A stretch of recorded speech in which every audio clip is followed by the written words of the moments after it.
हाँ, तो मेरे बच्चा लोग का फिर से स्वागत है आप सभी का हमारे यूट्यूब चैनल शिक्षक मैथ्स में। चलिए स्टार्ट करते हैं आज का वीडियो लेक्चर। तो जहाँ तक हमने कंप्लीट किया तो उसके आगे से क्वेश्चन को देखते हैं। क्वेश्चन को नहीं देखना, हम आगे उसको मतलब इसके दूसरे चैप्टर के बारे में पढ़ेंगे।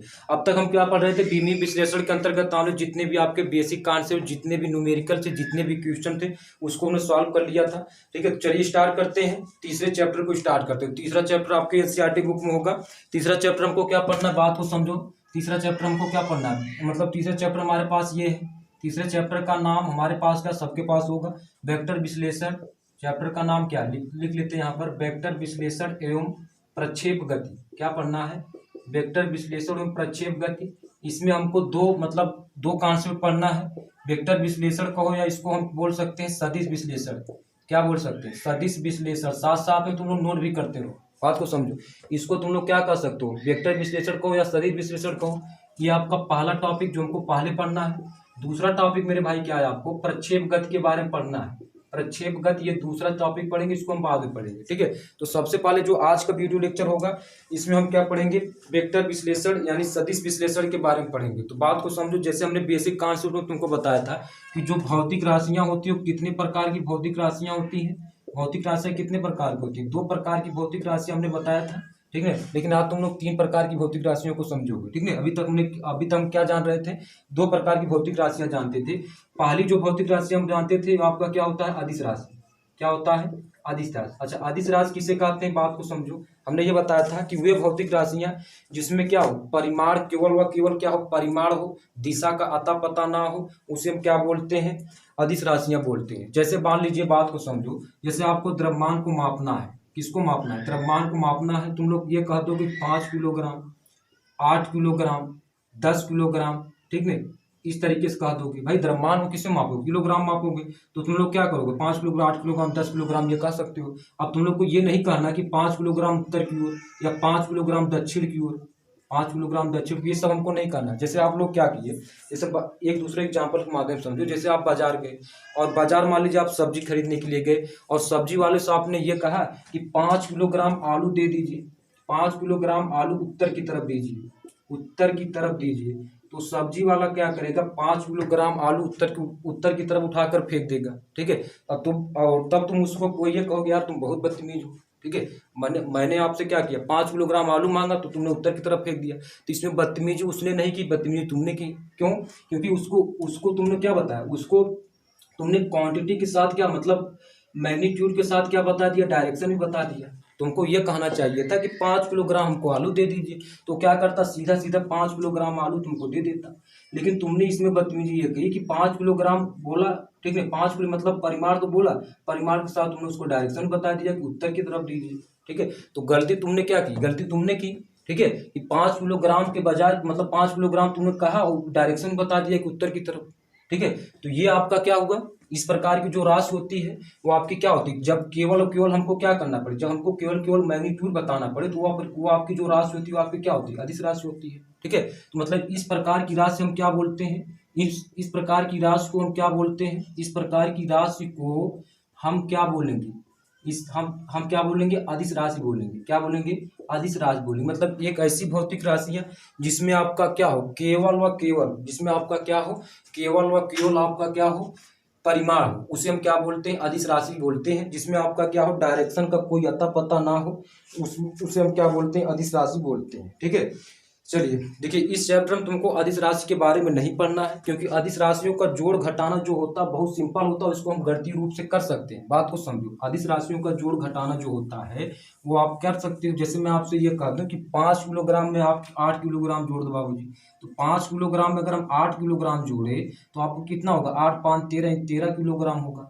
5 मीटर में से आप 3 मीटर घटा दो, आप ये कह दोगे कि सर जी 2 मीटर आएगा, कह दोगे। ठीक है, तो ये मतलब इसका मतलब अदिश राशि हम क्या होता है कि अदिश राशियों का अगर हमको जोड़ घटाना करना है तो उसको हम क्या कर सकते हैं, गणितीय रूप में कर सकते हैं। किस रूप में कर सकते हैं, गणितीय रूप में कर सकते हैं। लेकिन जब हमको सदिश राशियों का जोड़ घटाना करना होता है तो उसको हम गणितीय रूप से नहीं कर सकते, मतलब गणितीय रूप से उसको हम नहीं कर सकते। ठीक है, तो चलिए अदिश राशि के बारे में हमने सीख लिया। अब चलते हैं सदिश राशि के बारे में, सीखते हैं कि सदिश राशि क्या होती है। तो अदिश राशि एक परिभाषा तुम लोग नोट कर लोगे कि वे भौतिक राशि है जिसमें क्या हो, जिसमें आपका क्या हो, केवल और केवल परिमाण हो, दिशा का कोई अता पता ना हो तो उसे हम क्या बोलते हैं, अदिश राशियां बोलते हैं। दूसरे नंबर पर तुम लोग सीखोगे सदिश राशि क्या होती है, बात को समझो।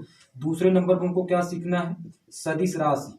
सदिश राशि क्या होता है, यानी वेक्टर क्वांटिटी जिसे बोलते हैं इंग्लिश में, सदिश राशि क्या होता है। इसमें आपका क्या होता है कि वे भौतिक राशियां जिसमें आपका क्या हो, मतलब मैग्नीट्यूड के साथ साथ आपका क्या हो, डायरेक्शन भी दिया हो, उसे हम क्या बोलते हैं, सदिश राशि बोलते हैं। क्या बोलते हैं, सदिश राशि बोलते हैं। ठीक है, जैसे जैसे मान लीजिए कि आपने मतलब एग्जाम्पल के माध्यम से सोचो, जैसे आप मान लीजिए विद्यालय गए, ठीक है, और उस विद्यालय में गए आप, तो विद्यालय मान लीजिए गेट आपका क्या है, बंद है। समझो बात को, जो विद्यालय में जिस विद्यालय में आप गए उसका गेट आपका क्या है, बंद है।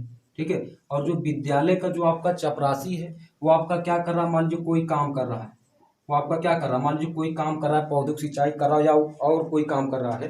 ठीक है, और आपको विद्यालय के गेट पर खड़ा होते देखा। ठीक है, और वो मतलब वो चपरासी आपसे ये कहा कि आप 10 न्यूटन का बल लगाकर अंदर की तरफ चले जाओ। कितने बल, 10 न्यूटन का बल लगाकर, 10 न्यूटन का बल लगाकर अंदर की तरफ चले जाओ। ठीक है, और तुमने क्या किया, उस गेट पर 10 न्यूटन का बल लगाना स्टार्ट कर दिया। अब तुमको क्या है, मतलब इस गेट पर तुमको अगर हमको 10 न्यूटन का बल कहा है तो अब हमको वो मतलब वो चपरासी जो है, ठीक है, तुमको ये नहीं बताया है कि 10 न्यूटन का बल, 10 न्यूटन का बल अंदर की तरफ लगाना है कि बाहर की तरफ लगाना है, तुमको ये नहीं बताया है। ठीक है, मान लीजिए गेट आपका क्या हो, अंदर की तरफ खुलता हो और तुमने 10 न्यूटन का बल कहाँ लगा दिया, बाहर की तरफ लगा दिया। 10 न्यूटन का बल लगा दो या 100 न्यूटन का बल लगा दो, मतलब जितनी तुम्हारी ताकत है उतना बल लगा दो, तब भी गेट खुलने वाला नहीं है। ठीक है, तो इसमें गलती किसकी है, इसमें गलती आपकी किसकी है, चपरासी की है। क्यों है, क्योंकि उसने तो ये कहा कि 10 न्यूटन का बल लगाओ, लेकिन उसने ये नहीं बोला कि 10 न्यूटन का बल आपको अंदर की तरफ लगाना है। कहाँ लगाना है, अंदर की तरफ लगाना है। तो बात को समझो, इसमें आपका जो 10 न्यूटन हुआ, इसमें आपका क्या हुआ, जो आपका इसमें जो 10 न्यूटन हुआ, ये तो आपका क्या परिमाण हुआ, यानी ये आपका क्या हुआ, परिमाण यानी मैग्नीट्यूड हुआ। और जो इसमें अंदर की तरफ, तो ये अंदर की तरफ आपका क्या हुआ, दिशा हुआ। अंदर की तरफ आपका क्या हुआ, दिशा हुआ। तो बात को समझो, जिसमें मतलब वे भौतिक राशियां जिसमें परिमाण के साथ साथ क्या हो, दिशा हो, उसे हम क्या बोलते हैं, उसे हम बोलेंगे नए सदिश भौतिक राशियां बोलते हैं। क्या बोलते हैं, सदिश भौतिक राशियां बोलते हैं। तो आशा करता हूं समझ में आ गया होगा कि तुम लोग को सदिश राशियां क्या होती हैं और अदिश राशियां क्या होती हैं। तीसरी प्रकार की जो राशि होती है तुम उसको नहीं जानते होगे। तीसरी प्रकार की जो राशि होती है वो आपकी क्या होती है, प्रदिश राशियां होती है। क्या होती है, प्रदिश राशि होती है। ठीक है, तीसरी जो आपकी होती है वो आपकी क्या होती है, प्रदिश राशि होती है। क्या होती है, प्रदिश राशि होती है। बात को समझो, इसमें प्रदिश राशि किसे कहते हैं, जिसमें आपका क्या हो, मतलब एक ऐसी भौतिक राशि जिसमें आपका क्या हो, जिसमें ना तो, जिसमें आपका क्या हो, ना तो मतलब ना तो दिशा पता हो, ना तो दिशा, और ना ही परिणाम निश्चित हो, परिमाण, इसे बोलते हैं क्या, परिमाण। ना तो दिशा निश्चित हो, ना ही उसका क्या हो, परिमाण निश्चित हो। ठीक है, तो इस प्रकार की राशि को हम क्या बोलते हैं, प्रदिश राशि बोलते हैं। जिसमें परिमाण व दिशा ना निश्चित हो उसे हम क्या बोलते हैं, प्रदिश राशि बोलते हैं। जैसे बात को समझो, जैसे मान लीजिए एक बाल्टी है, मान लीजिए इसमें आपका क्या है, एक बाल्टी है। ठीक है, इस बाल्टी में क्या है, पानी भरा हुआ, बाल्टी में क्या भरा है, पानी भरा है। और इस बाल्टी में हमने क्या किया, एक गेंद को हमने रख दिया। क्या किया हमने, इस बाल्टी के अंदर हमने क्या किया, गेंद को रख दिया। ठीक है, तो मतलब इस गेंद को हमने क्या किया, इस बाल्टी के अंदर रख दिया, तो पानी मतलब इसमें क्या है, पानी भरा है। तो जो पानी के कण होंगे ये गेंद को क्या करेंगे, मतलब ऊपर वाले कण इसको ऊपर की तरफ खींचेंगे, नीचे वाले कण इसको नीचे की तरफ खींचेंगे, और इधर वाले कण इसको इधर की तरफ खींचेंगे, और इधर वाले कण इसको इधर की तरफ खींचेंगे। तो बात को समझो, इस गेंद का ना तो डायरेक्शन निश्चित है और ना इसका मैग्नीट्यूड निश्चित है। भाई, इसका ना तो डायरेक्शन निश्चित है, ना तो इसका क्या है, मैग्नीट्यूड निश्चित है। तो मतलब ये जो आपका एग्जाम्पल हो जाएगा, ये आपका क्या हो जाएगा, प्रदिश राशियां का एग्जाम्पल हो जाएगा। इसको हम क्या बोलेंगे, प्रदिश राशि बोलेंगे। तो प्रदिश राशि कौन कौन से होते हैं, जैसे आपका पृष्ठ तनाव हुआ, आपेक्षिक घनत्व हुआ। तो ये जो राशियां होती है इससे हम क्या बोलते हैं, प्रदिश राशियां बोलते हैं। ठीक है, प्रदिश राशियों के एग्जाम्पल है पृष्ठ तनाव और आपेक्षिक घनत्व। तो क्या है, इसको हम बाद में पढ़ेंगे, तुम लोग के चैप्टर है पृष्ठ तनाव, उसको हम बाद में पढ़ेंगे। ठीक है, तो मतलब ऐसी भौतिक राशियां जिसमें क्या हो, जिसमें ना तो आपका उसका दिशा निश्चित हो, ना उसका परिमाण निश्चित है, तो उसे हम क्या बोलते हैं, उसे हम प्रदिश राशियां बोलते हैं। तो ओवरऑल इस चैप्टर में तुमको ना तो अदिश राशियों के बारे में पढ़ना है और ना ही तुमको क्या पढ़ना है, प्रदिश राशियों के बारे में। केवल व केवल तुमको क्या पढ़ना है, भौतिक मतलब सदिश राशियों के बारे में पढ़ना है। अच्छा, सदिश राशियों के बारे में क्यों पढ़ना है? क्योंकि बाबूजी सदिश राशियाँ के बारे में हमको इसलिए पढ़ना है क्योंकि अदिश राशियों का हम जोड़ घटाना गुणा भाग हम क्या करते हैं, गणितीय रूप से कर सकते हैं। लेकिन सदिश राशियों का हम क्या कर सकते हैं, गुणा भाग जोड़ घटाना क्या कर सकते हैं, उसको हम गणितीय रूप से नहीं कर सकते। उसके लिए हमारे पास क्या होता है, एक नियम होता है, उसी नियम के अंतर्गत हम आप उसको सीखते हैं। ठीक है, तो चलिए इसको नोट कर लो तुम लोग साथ साथ में। चलिए इसको नोट कर लो, उसके बाद चलते हैं सदिश राशियों के बारे में कुछ सीखते हैं। ठीक है, और उसको देखते हैं। चलिए सदिश राशियों के बारे में सीखते हैं, नोट कर लो इसको तुरंत। ठीक है, चलिए सदिश राशि के बारे में देखते हैं।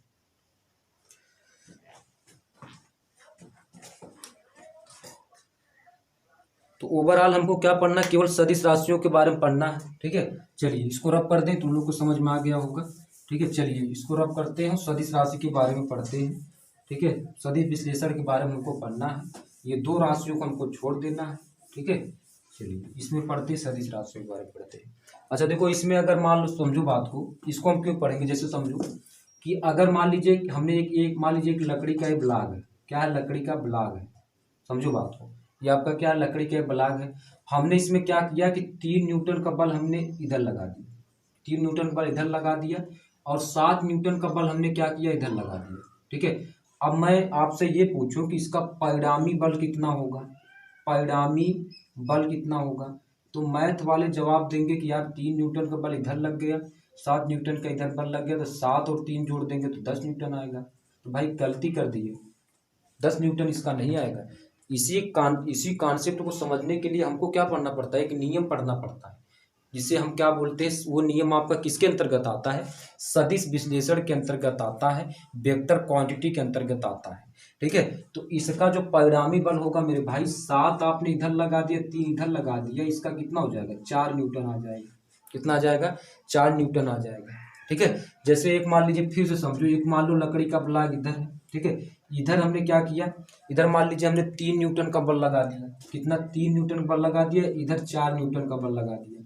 ठीक है, अब मैं आपसे ये पूछूं कि परिणामी बल कितना होगा इसका, तो मैथ वाले बच्चों को जवाब दे देंगे कि सर जी 4 न्यूटन, इधर 3 न्यूटन, तो कुल मिलाकर 7 न्यूटन होगा। लेकिन ये 7 न्यूटन नहीं होगा, ये आपका क्या होगा, 5 न्यूटन।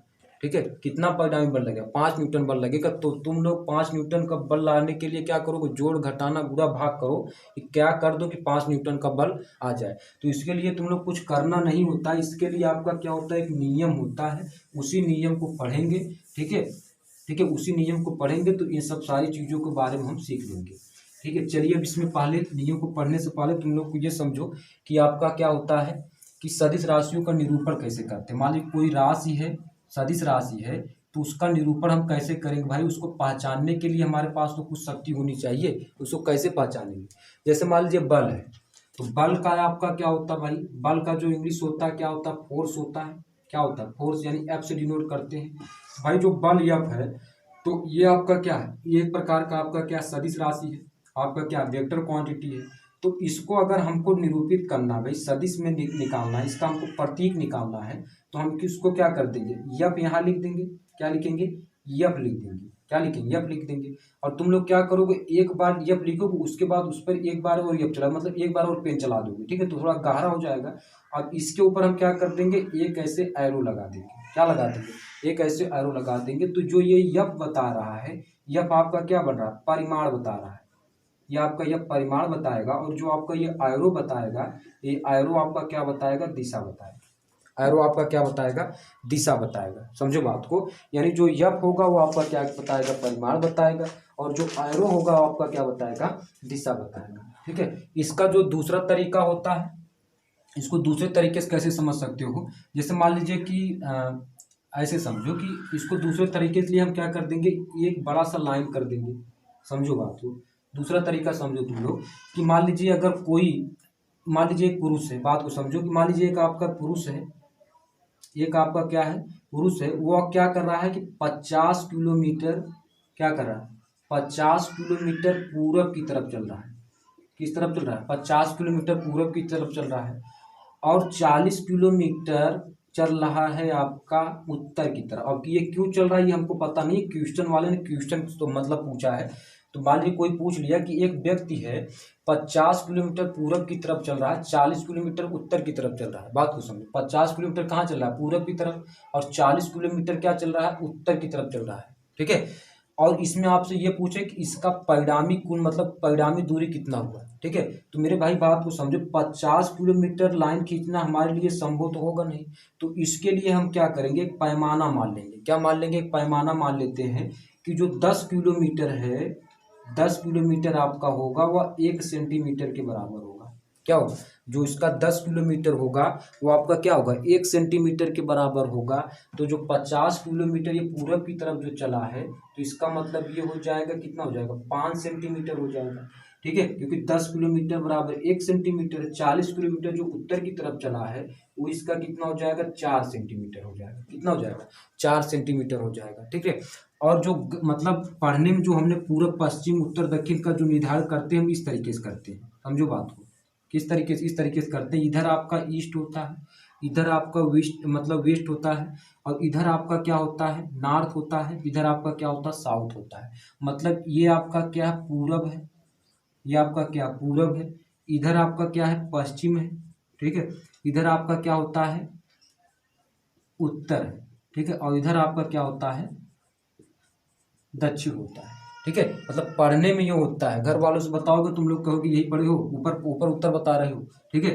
तो ये आपका क्या होता है? पढ़ने में होता है। मतलब अगर हम इसको किताबी मतलब पढ़ने में अगर हमको उत्तर पश्चिम दक्षिण ये हमको देखना, तो हमको इस तरीके से करते हैं। ईस्ट को मतलब इधर हम पूरब मानते हैं, इधर उत्तर बोलते हैं। और वेस्ट को हम क्या मानते हैं? इधर पश्चिम बोलते हैं, इधर हम क्या बोलते हैं? दक्षिण बोलते हैं। ठीक है। अब इसको समझो, इसमें इसने क्या किया था? 50 किलोमीटर पूरब की तरफ चला था। बात को समझो, कहाँ चला था? 50 किलोमीटर पूरब की तरफ। इधर समझो, इसने क्या किया था? मान लीजिए यहाँ से 50 किलोमीटर पूरब की तरफ चला, इधर चल दिया। कितना चल दिया? 50 किलोमीटर पूरब की तरफ चला। ठीक है। उसके बाद ये व्यक्ति ने क्या क्या किया कि 40 किलोमीटर क्या किया? उत्तर की ओर। ऐसे 40 किलोमीटर क्या किया? उत्तर की ओर चल दिया। ठीक है। अब इसमें क्या पूछ रहा है कि परिणामी इसका हमको क्या निकालना? दूरी निकालना है। तो मेरे भाई यहाँ से यहाँ तक की जो दूरी होगी वही आपकी क्या होगी? परिणामी क्या होगी?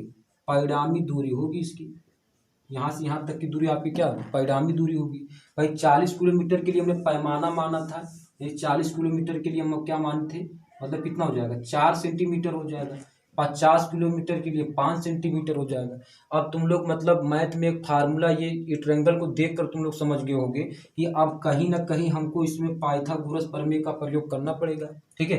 तो ये आपका कर्ण है, ये आपका लंब है, ये आपका आधार है। तो मेरे भाई कर्ण का वर्ग बराबर क्या होता है? आधार का वर्ग और प्लस क्या होता है? लंब का वर्ग। अब इसी सूत्र से हम क्या लगा देंगे? निकाल लेंगे इसका परिणामी दूरी निकाल लेंगे। परिणामी दूरी निकाल लेंगे। ठीक है। तो इस तरीके से हम क्या करते हैं, इस सदिश विश्लेषण के अंतर्गत इसी नियम को फॉलो करते हुए हम आगे की तरफ चलते हैं। तो समझ में आ गया होगा तुम लोग को। ठीक है। अभी इसको हम लॉन्ग तरीके से समझेंगे। अभी इसका थोड़ा सा हमने क्या बताया कि थोड़ा इसका डिटेल हम बता रहे हैं। तो ठीक है, चलिए इसके बाद हम पढ़ते हैं सदिशों के प्रकार, पढ़ते हैं टाइप्स ऑफ वेक्टर क्या होता है, इन सब सारी चीज़ों को देखते हैं। तो तुम लोग इसको नोट कर लो। इसके बाद सदिशों के प्रकार के बारे में चलते हैं। सदिशों के प्रकार क्या होता है उस सब सारी चीज़ों को पढ़ते हैं। चलिए सदिशों के प्रकार के बारे में समझते हैं। तो रब कर दें, इसको समझ में आ गया होगा तुम लोग को। चलिए सदिशों के प्रकार के बारे में समझते हैं। सदिशों के प्रकार, टाइप्स ऑफ, ठीक है, सदिशों के प्रकार, टाइप्स ऑफ वेक्टर्स। चलिए इसको बारे में पढ़ते हैं। कितने प्रकार के होते हैं इसको तुम लोग साथ साथ में नोट भी करते रहना। ठीक है। जो भी पढ़ाया जाए उसको साथ साथ में नोट भी करते रहो, नोट्स भी तैयार करते रहो साथ साथ में। पीडीएफ जो जहाँ तक संभव है तुम लोग को जल्द ही पीडीएफ मिलेगा। ठीक है। उसके लिए प्रयास जारी है, जल्द ही तुम लोग को पीडीएफ प्रोवाइड हो जाएगा। ठीक है।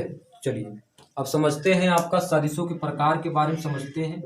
सदिशों के प्रकार के बारे में समझेंगे। क्या समझेंगे? सदिशों के प्रकार यानी टाइप्स ऑफ, क्या बोलो, टाइप ऑफ वेक्टर। सदिशों के प्रकार क्या होते हैं इसको समझो।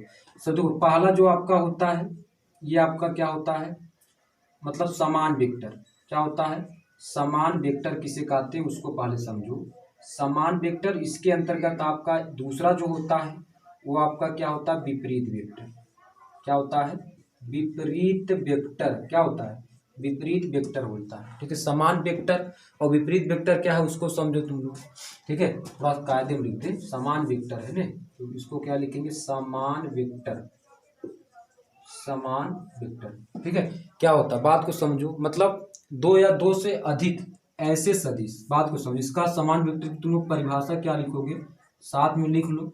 समान वेक्टर की परिभाषा कैसे दोगे, दो या दो से अधिक, दो या दो से अधिक, दो या दो से अधिक ऐसे सदिश, ऐसे सदिश, ऐसे सदिश जिसका परिमाण, जिसका परिमाण व दिशा, परिमाण व दिशा दोनों बराबर हो, परिमाण व दिशा दोनों बराबर हो, उसे हम क्या बोलेंगे, उसे हम क्या बोलेंगे, समान सदिश बोलेंगे। क्या बोलेंगे, समान सदिश बोलेंगे। क्या बोलेंगे, समान सदिश बोलेंगे। ठीक है, बात को समझो, समान सदिश किसे कहेंगे, दो या दो से अधिक ऐसे सदिश जिसका क्या परिमाण या दिशा दोनों बराबर। जैसे मान लीजिए एक सदिश हमारे पास है, ये आपका मान लीजिए वेक्टर ए है, एक सदिश हमारे पास वेक्टर ए है, दूसरा सदिश हमारे पास क्या है, वेक्टर बी है। क्या है, वेक्टर बी है। ध्यान से समझो, दिखाई दे रहा होगा ना, एक सदिश, चलो उसको ऊपर कर देते हैं, एक हमारे पास वेक्टर ए है, दूसरा हमारे पास क्या है, वेक्टर बी है, वेक्टर बी। ठीक है, तो मतलब इसमें हमने क्या किया, इस अब मैं आपसे कहूँ कि ये आपका क्या समान सदिश है, तो इसके लिए देखेंगे बाबूजी, इसकी जो लंबाई है और इसकी जो डायरेक्शन है दोनों बराबर है। जब लंबाई बराबर तो इसका मतलब क्या, इसका परिमाण बराबर है।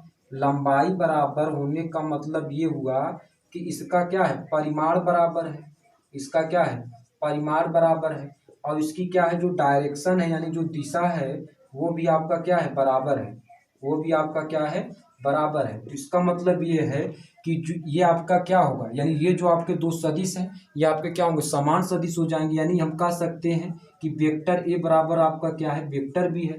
क्यों है, क्योंकि इसमें क्या है मेरे बाबूजी, बात को समझो, इसमें आपका क्या है कि मतलब इसमें जो आपकी जो दोनों सदिश, मतलब दोनों जो सदिश हैं, इस दोनों सदिशों में देख रहे हैं, इसकी लंबाई और परिमाण दोनों, सॉरी, लंबाई और दिशा क्या दोनों बराबर है। ठीक है, इसकी लंबाई बराबर है, दोनों दिशा, मतलब ये जो इसकी जो दिशा इधर है तो इसकी भी दिशा क्या इधर है। ठीक है, तो मतलब जब दोनों में क्या हो, मतलब दो ऐसे सदिश जिसमें आपके क्या हो, जिसमें आपके क्या हो, मतलब परिमाण के साथ साथ दिशा भी बराबर हो, परिमाण के साथ साथ साथ दिशा भी बराबर, तो उसे हम क्या बोलेंगे, समान वेक्टर बोलते हैं। उसे हम क्या बोलते हैं, समान वेक्टर बोलते हैं। ठीक है, विपरीत वेक्टर किसे बोलते हैं, विपरीत वेक्टर के लिए हम क्या करते हैं, इसका उल्टा कर देंगे, दो या दो से अधिक ऐसे सदिश जिसका परिमाण व दिशा, परिमाण व दिशा दोनों विपरीत हो। यहाँ से दोनों विपरीत कर दें, क्या कर दें, परिणाम व दिशा, परिमाण व दिशा क्या कर दें, दोनों विपरीत हो, दोनों विपरीत हो, तो उसे हम क्या बोलेंगे, उसे हम समान वेक्टर ना कहकर क्या बोलेंगे,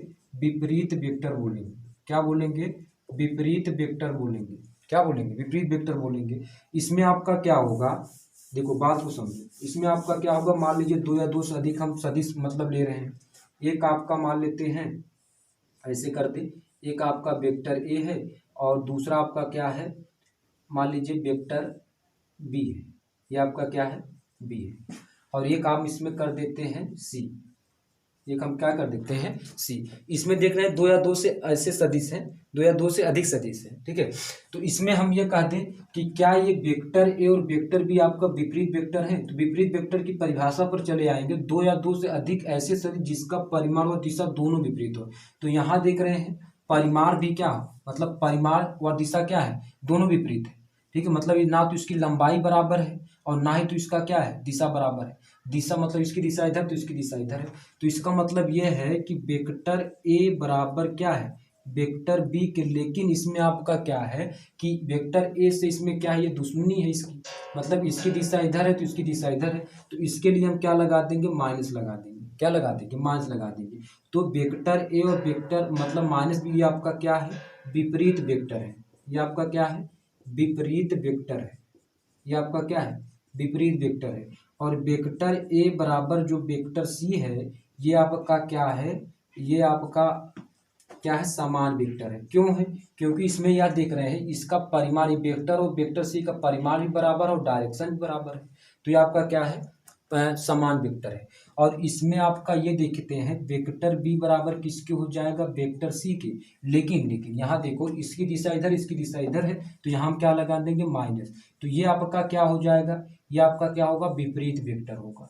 ये आपका क्या होगा, विपरीत वेक्टर होगा। तो तुम लोग को समझ में आ गया होगा इस समान वेक्टर किसे कहेंगे, विपरीत वेक्टर किसे कहेंगे, ये तुम लोग को समझ में आ गया होगा। नोट कर लो इसको तुरंत, ठीक है। दो या दो से अधिक ऐसे हैं जिनके परिणाम, जिसके परिमाण दो, परिमाण नहीं, परिमाण कहोगे, जिनके परिमाण तो बराबर है परंतु दिशाएं बराबर ना हो। अच्छा देखो गलती हो गई इसमें, परिमाण बराबर रहेंगे, ठीक ठीक। इसमें आपका क्या होगा, मतलब इसका वेक्टर और वेक्टर बी के परिमाण तो बराबर रहेंगे लेकिन आपके क्या होंगे, दिशाएं बराबर नहीं होंगी, ठीक है। मतलब इसमें ये लिखोगे जिसका परिमाण, जिसका परिमाण क्या है, बराबर है, जिसका परिमाण क्या है, बराबर है, जिसका परिमाण क्या है, बराबर है, परंतु दिशा, ऐसे लिख दो इसको, थोड़ी सी गड़बड़ी हो गई।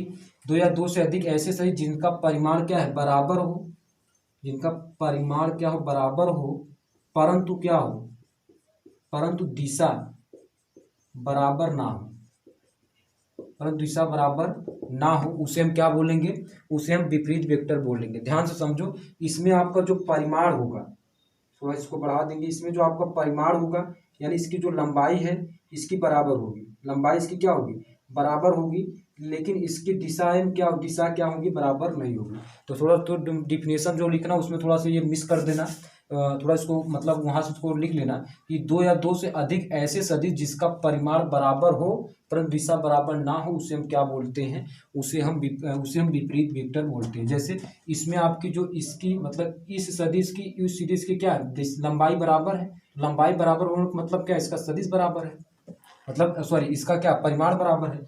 जब इसका परिमाण बराबर तो हम कह सकते हैं कि वेक्टर ए बराबर वेक्टर बी, लेकिन इसका क्या है, दिशा बराबर, दिशा बराबर नहीं तो विपरीत, यहाँ माइनस लगा देंगे तो आपका विपरीत वेक्टर हो जाएगा।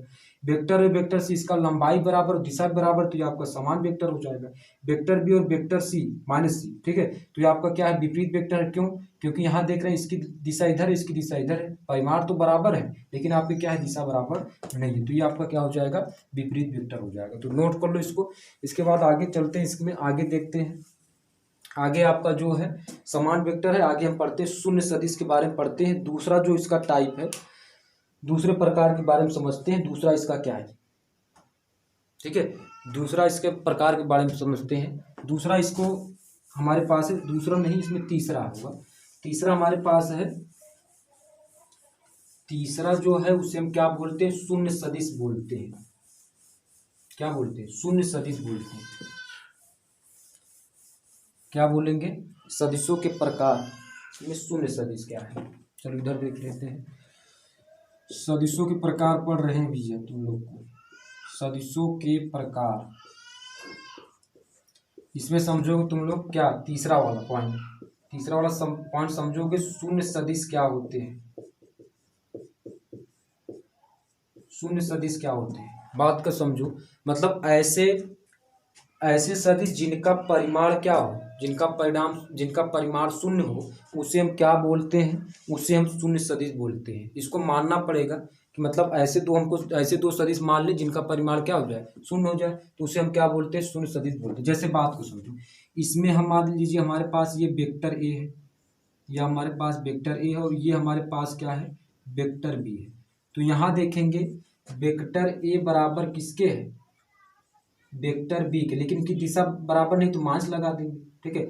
अगर हम इन दोनों का सम करें, मतलब अगर इन दोनों को जोड़े तो वेक्टर ए प्लस कितने किसके हो जाएगा, वेक्टर बी को होगा। मान रख देते तो वेक्टर ए का मान कितना है, माइनस बी है, और इसका क्या है, प्लस बी है, तो इसको कैंसिल हो जाएगा तो कितना होगा, जीरो हो जाएगा।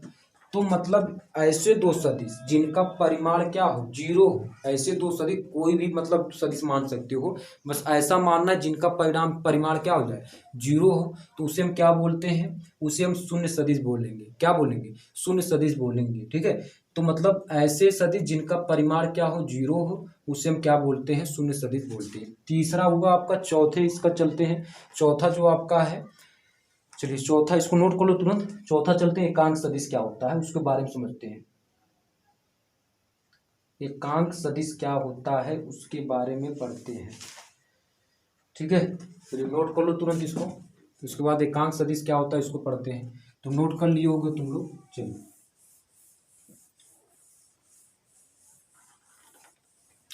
एकांक सदिश क्या होता है समझो। जिसे हम बोलते हैं यूनिट वेक्टर क्या होता है। एकांक सदिश क्या होता है। एकांक सदिश इंग्लिश में बात करें तो यूनिट वेक्टर बोलते हैं इसको। क्या बोलते हैं। यूनिट वेक्टर बोलते हैं। अच्छा देखो इसकी जो परिभाषा है इसमें आपका क्या है। जिसका परिमाण क्या हो जाए। जिसका परिमाण यानी जिसका मैग्नीट्यूड क्या हो जाए। एक के बराबर हो जाए। एक के बराबर हो जाए उसे हम क्या बोलेंगे। उसे हम एकांक सदिश बोलेंगे। क्या बोलेंगे। एकांक सदिश बोलेंगे। एकांक सदिश बोलेंगे। बहुत ध्यान समझो। जैसे मैं क्या कर लूँ ये बहुत बड़ा मतलब बड़ा से थोड़ा से इस बड़ा से मैंने क्या किया एक सदिश ले लिया वेक्टर ले लिया। इस बड़े सदिश को हमने क्या किया 5 बराबर भागों में बांट लिया। पहला भाग होगा दूसरा तीसरा चौथा ये आपका पांचवा हो गया।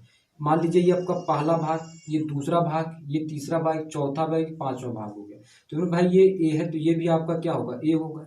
ये भी आपका ए होगा ये भी ए होगा ये आपका ए होगा ये भी आपका ए होगा। बात को समझो। ऐसे इसको मान लो कि ये आपका क्या है। मान लीजिए ये आपका क्या है पिता है। मतलब ये मतलब ये पिता है ये इसके क्या है बच्चे हैं। ये इसके क्या है बच्चे हैं। तो यहाँ जो पिता के ऊपर क्या लगा वेक्टर लगा है। तो अगर इसके ऊपर मैं वेक्टर लगा दूँ तो अच्छा नहीं होगा क्योंकि तो पिता पुत्र बराबर हो जाएंगे। तो इसके लिए हम क्या लगाते हैं इसके ऊपर हम क्या लगा देंगे कैप लगा देंगे। इनके ऊपर क्या पहना देंगे मतलब टोपी पहना देंगे। ऐसे क्या पहना देंगे टोपी पहना देंगे। तो मतलब अब इसको इस तरीके से समझो। अगर मैं इस पांचों बच्चों को जोड़ दूं अगर पांचों क्या कर दूं पांचों एकांक सदिश को मैं जोड़ दूं इन पांचों एकांक सदिश को जोड़ दूं तो ये आपका क्या हो जाएगा किसके बराबर हो जाएगा वेक्टर ए के बराबर हो जाएगा। मतलब इसको हमने 5 बराबर भागों में बांटा है। तो ये आपका क्या है पहला एकांक सदिश है। ये भी पहला एकांक सदिश ये पहला एकांक सदिश ये भी पहला ये भी पहला है। तो अगर मैं इन पांचों को मतलब पांचों को जोड़ दूं तो आपका कितना हो जाएगा यानी 5 कैप ए बराबर किसके हो जाएगा वेक्टर ए के बराबर हो जाएगा। तो अगर हमको एक कैप ए का मान निकालना है तो एक कैप ए का मान कितना हो जाएगा। एक कैप ए का मान वेक्टर ए बराबर किसके हो जाएगा 5 को हो जाएगा। तो ये मेरे भाई क्या बताता है ये दिशा बता रहा है। ये आपका क्या बता दिशा बता रहा है। और ये आपका क्या बता रहा है परिमाण बता रहा है। क्या बता रहा है परिमाण। ये आपका क्या बता रहा है परिमाण। तो अगर हमको मान लेते हैं अगर मान लीजिए हमको किसी एकांक सदिश का हमको अगर मान लीजिए हमको एकांक सदिश निकालना जैसे मान लीजिए ए निकालना है सॉरी मान लो बी निकालना मान लो बी का हमको एकांक सदिश निकालना है। तो इसके लिए हम क्या करेंगे वेक्टर बी बराबर आपका क्या हो जाएगा बी हो जाएगा। यानी इसके लिए हमको क्या करना पड़ेगा दिशा यानी वेक्टर बी की दिशा और वेक्टर बी का क्या होगा परिमाण होगा। वेक्टर बी के किसके होगा यानी एकांक सदिश जो होगा वो किसके बराबर होगा वेक्टर बी अपान किसके होगा वेक्टर बी के बराबर हो जाएगा। ठीक है जिसमें आपका क्या है ये दिशा बता रहा है और ये आपका क्या बता रहा है परिमाण बता रहा है। जैसे मान लीजिए पी है पी हमारे पास एकांक सदिश है। अब इसको अगर हमको निकालना है तो किसके बराबर होगा वेक्टर पी अपान पी के बराबर होगा। यानी ये आपका दिशा है और ये आपका क्या है डायरेक्शन सॉरी ये आपका क्या परिमाण है। ये आपका क्या है परिमाण है। समझ गए होंगे। ठीक है तो इन सब सारी चीज़ों को हमने समझ लिया कि इसके मतलब टाइप्स ऑफ वेक्टर्स क्या है मतलब कितने प्रकार के होते हैं। इन सब सारी चीज़ों को हमने समझ लिया। चलिए इसके बाद वाला जो वीडियो लेक्चर होगा इसमें हम समझेंगे आगे लंबकोणीय एकांक वेक्टर क्या होते हैं। इन सब सारी चीज़ों को समझेंगे और वेक्टरों को जोड़ने और घटाने की जो गणितीय विधि होती है उसको भी समझेंगे। ठीक है चलिए इस वीडियो लेक्चर को यहीं पर अंत करते हैं। ठीक है ज़्यादा लॉन्ग वीडियो नहीं देंगे क्योंकि डाटा भी तुम लोग खर्च हो सकती है तो इसलिए वीडियो को यहीं पर अंत करते हैं। चलिए स्टॉप करते हैं इस वीडियो